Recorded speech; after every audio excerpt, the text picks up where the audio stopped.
I'm Libby Adams. I'm the Deputy Managing Director here at Simplus, and very excited to have with me Eloise Roberts, who is our Director of Advisory, Change and Training, and Change Management Consultant, Effie Hondros.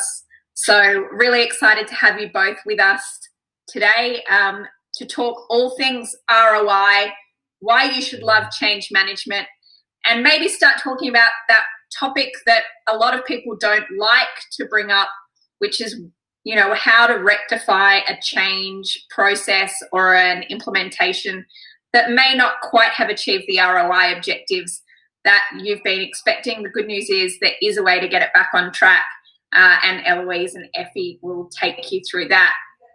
Before we get started, guys, just a little bit of housekeeping. If you'd like to post any questions, please do so. There's a Q&A symbol, just a little question mark. If you click in there, you can post questions there. And any other chat, you'll see there's a room chat function. So please drop in anything into that one. Look, we might get started in testing out that functionality. So if all of you on the call today can just answer yes or no, are you using Salesforce in your organization?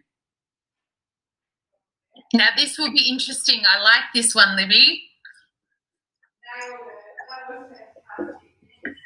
Give people a couple of minutes to get their answers in there. Yes, Damien's using it every single day. That's good to see. Great. Couple of answers coming through there. Looks like a lot of you have Salesforce, which is fantastic. Well, I'm glad you figured out the tools. So without spending too much more time on that, I'd love to just hand over to Eloise and Effie to take you through this session. They'll go over some topic for about 20 minutes, and then we'll leave about 10 minutes for Q&A at the end. And then do stick around for the half hour after that. We'll be here answering any other questions. Awesome. And thanks so much, Libby, for such a wonderful introduction. And thank you to everyone for joining us today. I know it's been a big day, lots of Zooming or, virtual rooms. So thank you so much for taking the time to come and see us here at Simplus. So my name's Eloise Roberts, and I'm the Director of Advisory, Change and Training at Simplus Australia. And I know that's a very big mouthful, I know, but my job is really exciting. And what I love about my job is that I get to help people kind of take their first steps into their digital transformation and understanding what it means for them, what return on investment actually looks like. It's a really exciting piece to work on. But then added to that is that I can really help them to safeguard that investment as well by giving them some really good levers and strategies to how to bring their end users on that adoption journey as well. So I have a really exciting job, and I know Effie is very much in that space as well. Over to you, Effie. Thank you, Eloise. I appreciate it. Hello, everybody. So as you can see there from my bio, I'm working as a change management consultant. I'm quite passionate about change, and in particular behavioural change, which is a large element of CRM that we forget about. And when it comes to humans, we all have an aspect of behaviour that we need to change when it comes to CRM. So, that's one of the things I'm quite passionate about, as well as learning and development. So, helping you achieve ROI after implementation is another thing that we work very hard to do. So hopefully you'll find a lot of value from what we've got to say today. And you'll probably notice that for me, I'm more of your aerobics instructor. I'm the one that's pepped up, raring to go. Effie is our lovely yoga instructor, and she's so much calmer. So there is something for everyone here this afternoon. You've got the lovely calm Effie who will bring back the mindfulness, and there's the ramp up person here with Eloise. So what are we talking about today? We're going to talk about the link between ROI and adoption, and sometimes that's a little bit missed. So I really kind of want to map that through and show you what that looks like together. Also the human factor, and Effie's really going to dive deep on this. And what is the human factor in ROI? How can we quantify that in a way that we can bring it into our ROI calculations? And then also, what happens when it all goes wrong? What happens when there's a poor adoption or implementation and you need to claw back that investment or even change the way that you view your investment? So we'll go through some tips and tricks and how we kind of manage that here at Simplest Australia. Please feel free to kind of chat and send in some questions and answers. We would love to kind of get that engagement and answer some specificities for everybody. So please use your chat as you wish. So jumping straight into it, that link between strategy, ROI and adoption. And I know when you're taking those first steps into your transformation journey, adoption and end users using this new feature or function is a long way off. It is really hard to encapsulate what that means around adoption, but it is really your only way to safeguard your strategic vision and your investment and your calculation on investment. Now, I say that because, we all know what the last few months have been like. We can't really guarantee that the environment's going to stay the same. We can't really even guarantee that our customer base is going to stay the same. The only thing we can guarantee is our employees using the tools or the processes and systems that we put in place. Now, that is really important to safeguard, obviously, because that strategic vision can't even be realised until you have that end user adoption. A vision is just a vision. It's not a reality until you have people really touching, feeling and becoming proficient at what you're asking them to change to. So now we'll jump over to Effie and she can kind of talk you through how those human elements come into play for ROI. Thank you, Eloise. Well, as you can see here, we've got 3 factors. So what are these factors? Now, these are the 3 human factors that are tied into our ROI that are connected to people embracing, adopting and using the change that you're implementing. So you can see the first one there is the speed of adoption. This one here is how quickly employees begin to use the new processes, the new tools that you're introducing. And so this one here, the speed of adoption, is directly tied to how well the change is managed. So if you hear anything, this next point is one of the most important ones. Adoption needs to start right at the time when people first hear about the change. So if we turn on the switch and employees still have a lot of unanswered questions, they have a lot of reservations, your speed of adoption will be a lot slower than you expect. And so a slow speed of adoption, it can have a lot of dire consequences. And now one of the things that it can result in is low morale, attrition. So if you consider the cost to the project of low morale or the time spent that you're upskilling in really important salespeople and then you're releasing them off to your competitors. So just a disclaimer here in case you're thinking it, we're not really trying to please everyone as part of this change management. What we're trying to do is we're trying to involve people from start to finish, and that's how you're going to get success in this factor. So the second one that we see is the engagement rate or ultimate utilisation. So this is how many employees are practicing the new way of doing things. So unfortunately, our project teams seem to assume that everyone's going to utilise the change as soon as we turn on the switch. And we know that in our experience, it's not really the case.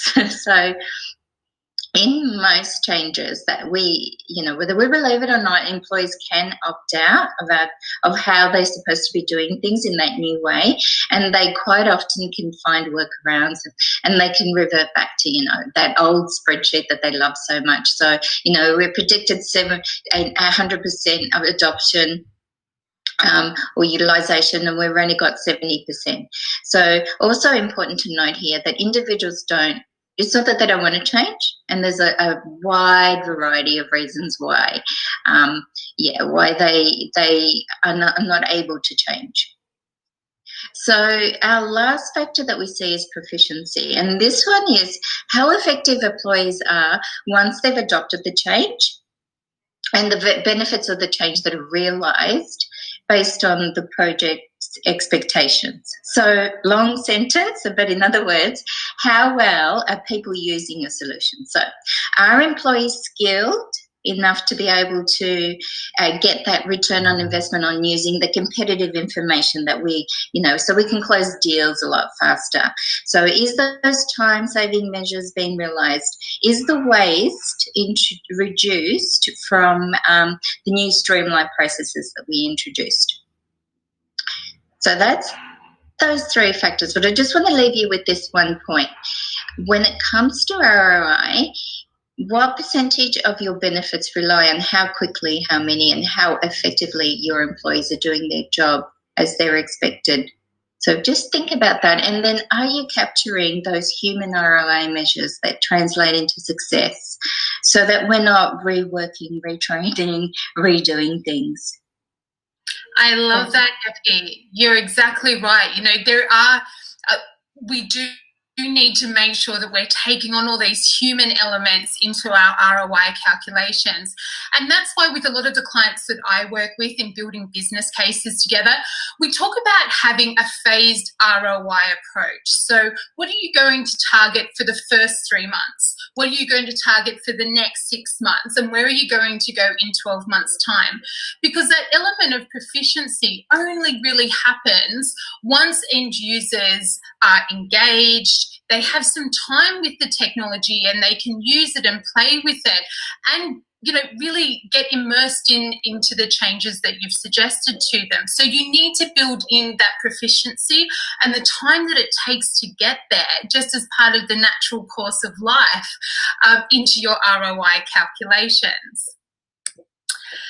So I know you're all thinking, you're 14 minutes in, Eloise. I just want to know how to fix the problem that I'm having. We've had a bad adoption. How do I fix it, Eloise? I can hear it. I can hear it from all of you. So what we do here at Simplest Australia is we've got this really great product called LPR or LPO. And so what that stands for is Listen, Prioritise, Retrain, or Listen, Prioritise, Optimize. So the retraining part is really around getting users onboarded and working on that engagement rate, speed of adoption and proficiency through retraining. The optimization product is more around re-optimizing processes and what that looks like. Maybe there wasn't quite the connect on existing processes and then going into the new processes. So we look at that and see where we can get some optimization. But let's go back to the start and the listen section of this. So what we really like to do is understand from the end users, what is the problem? Where is the gap coming from? Why haven't you been able to jump on these tools and start using them? So we really need to gather that feedback. Another great part of having these sessions is that you can really categorize what's in it for me is for each persona. So you can use that in your next communications and your retraining packages to really focus on what is important to your end users and to shorten that gap really quickly. We then go through a prioritization phase. So we take on all of those end user feedbacks and we put those in a prioritization list and work out for our organization, how does that actually fit? What does that actually fit into from a strategic point of view? What are some of the not so important end user gripes or issues with the system? What can be put off for 24 months versus what really needs to be looked at now? It's a great way also to budget and ensure that you're placing the value of money where it's needed most, and making sure it's aligned with your strategic goals and your return on investment. It's a really good point at this time as well to assess, is your return on investment calculation still valid? Has your definition of success shifted in the time between go live? And having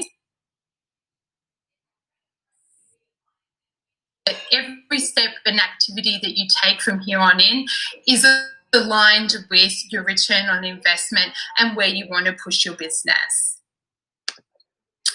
Now, the very last piece in this is retrain. And look, I'm not saying let's boil the ocean. I'm not saying let's do an entire new retraining strategy. It's not about that. We really need to focus on tailored training solutions that help end users to resolve whatever issue they're having in the system. That may be that they just didn't know where the lead object was, or that could be they didn't know in the mobile app that they could add a contact in a fast way, or that they could actually use a dictation tool and add contacts in without even typing. It can be as simple as that. Some barriers to adoption can be really simple. So it's about focusing and tailoring that training solution to those users, using blended learning approaches in bite-sized chunks. So sometimes all it takes is a 15-minute demonstration, helping someone with their mobile phone and showing them how to do these things. It could just be a really quick video and walking end users through a process. We just need to tailor it to make sure that we're really diving in on those pain points and resolving them for users. Now, I know that was a lot of information really, really quickly, but are there any questions? Can we take some engagement from the audience?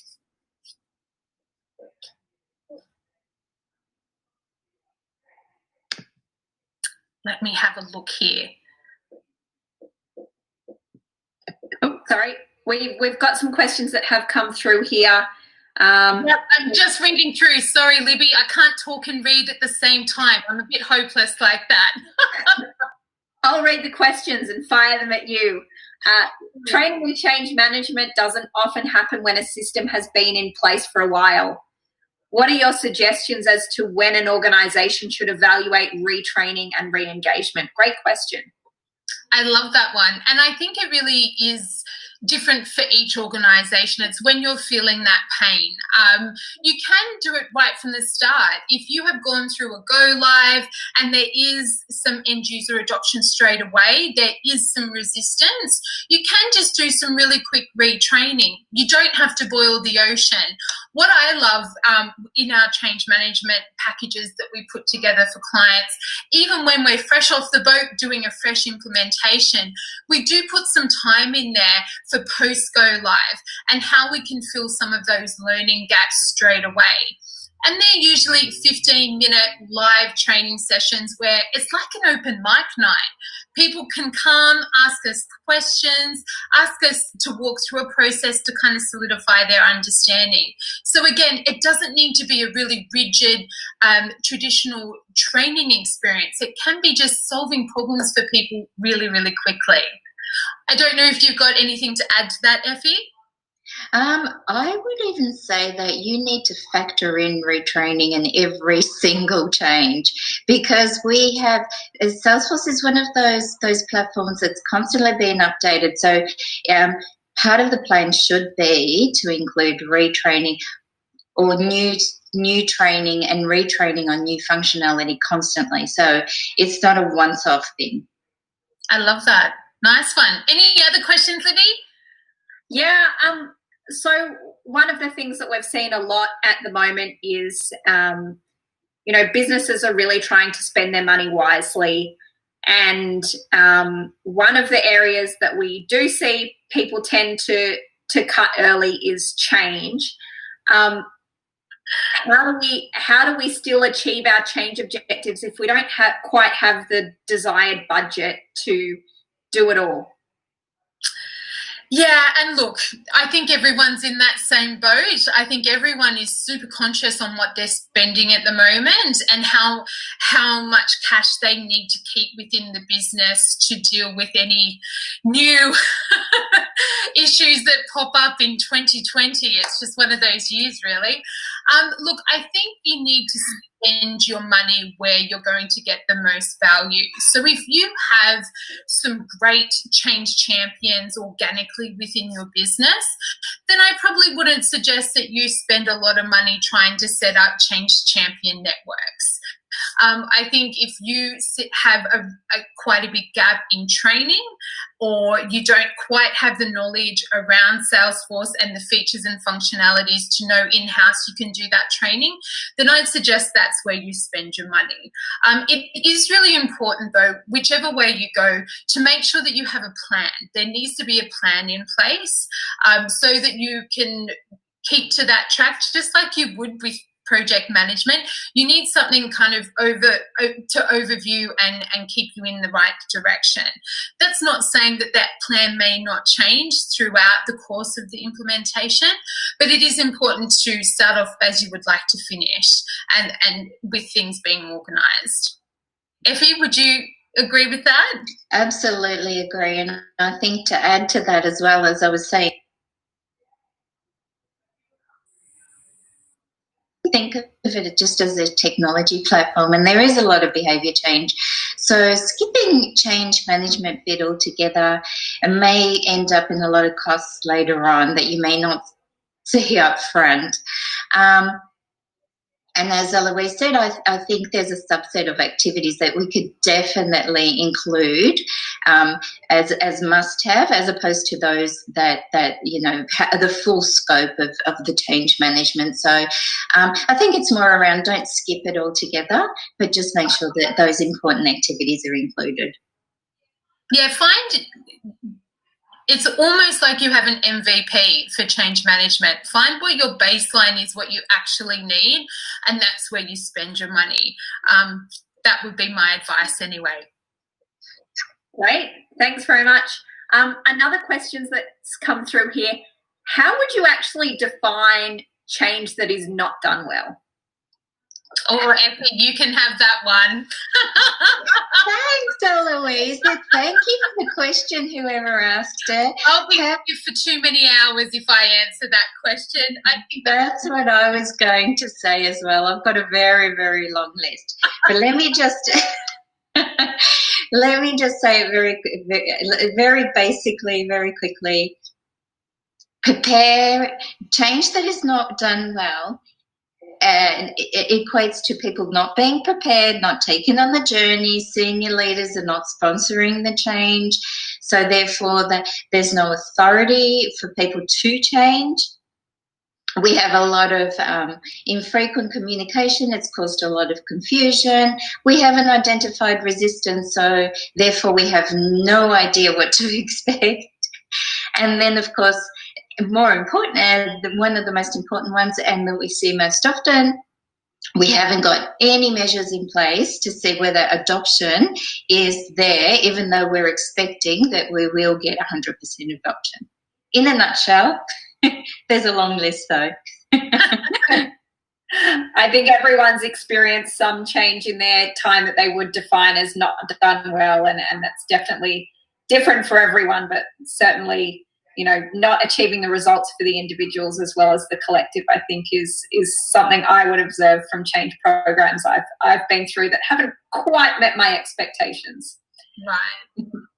Yeah, that classic, send an email tomorrow because we're going live, and yeah, that'll do it. That's always a good one. where one email communication is considered the change strategy. Doesn't quite matter. 100% user adoption, doesn't it?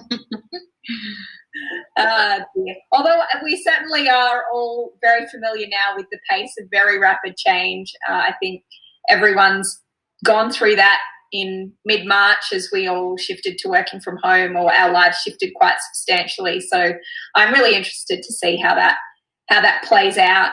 Do either of you have any viewpoints on what this means for change ongoing? Do you think it's going to create a permanent shift in how people adopt new technology and new processes? 100%. And I think right at top of mind at the moment is ensuring resilience in your employee base, and giving people the tools to be able to pivot and change tact very quickly. We did see right at the start of this pandemic, way back in March, which feels like 6 lifetimes ago, we did talk a lot about the change curve and stopping people from sitting at the bottom in that depressive state for too long, and how to get them up to the other side or shorten that jump even more without even going into the depressive stage, where you just jump straight from acknowledging that there has been a change to accepting it and moving on with your life. So I think in the next few years, there's definitely going to be a spotlight on how to manage resilience within your business, and also to, I guess, be a bit more supportive of your employee base so that there isn't that stagnation in your business and moving forward, because people are just too overwhelmed by what's happening. Did you have anything to add, Effie? Oh, no, not at all. Just to expand on what Eloise is saying is we often talk about the change curve, but you can see through this COVID journey that it is a very, very common journey that people take during a change. So quite often we see change as being very soft, and we're hoping that a lot of people have seen that journey is actually applied to no matter what change that you take on, whether it's technology, and certainly in technology, again, there's behaviours involved, and then the change curve needs to be taken into consideration. And I think also that people will, are less complacent with the fact that things will just stay the same around here. I think that will change a lot. Yeah, change is the change. Is the change. I love it. Well, thank you so much, Eloise and Effie, for joining us, and for all of the participants on today's webinar. That's a wrap for now.